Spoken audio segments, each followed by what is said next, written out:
Kabilang rin sa mga inaasahang tatalakayan sa Joint Committee hearing bukas, ang pagbuo ng solusyon at unified bill na tutugon sa patuloy na pagsirit ng presyo ng produktong petrolyo dahil pa rin yan sa gulo sa Middle East. Posible ring pag-usapan ng joint exploration ng gas reserves sa West Philippine Sea. Si Bien Manalo para sa 13 sa tanghali. Bilang tugon sa kinakaharap na oil crisis ng Pilipinas dahil pa rin sa nangyayaring sigalot sa Middle East, nakatakdang magsagawa ng Joint Committee hearings ang Kamara bukas, April 8. 13 komite ang magsasanib puwersa para tugunan ang krisis sa langis. Ilan sa mga tatalakayin sa pagdinig ang pagbuo ng mga solusyon at isang unified bill na tutugon sa patuloy na pagtaas ng presyo ng mga produktong petrolyo. Posibleng talakayin din ang joint exploration ng gas reserves sa West Philippine Sea. Ang timeline po natin dyan is gusto namin matapos ito lahat.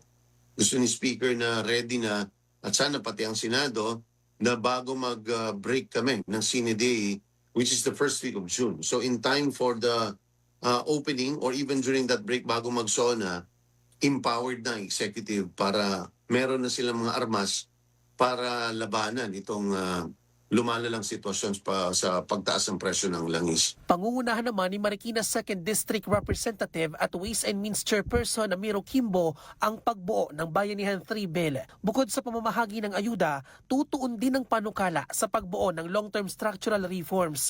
Kabilang dito ang pagpapalakas ng renewable energy, paglikha ng National Fuel Reserve at pagpapatupad ng energy efficiency measures na inaasahang makakapagpababa ng dependensya sa imported petroleum products. Samantala, ayon sa mambabatas, hindi na kinakailangan ng implementing rules and regulations para maipatupad ang Republic Act No. 12316 o ang batas na nagpapahintulot sa Pangulo na pansamantalang suspindihin o bawasan ang excise tax sa langis. Maari na aniya itong maipatupad 15 araw matapos maisabatas. Ako ang paniwala ko dyan is patuloy na tingin ng iba is dapat doon lang sa mga bagong darating pa na langis o yung mga darating after the effectivity of the law or after the President exercised the power to suspend. Ako paniwala ako dyan kahit yung nandito na sa merkado, pwede na eh.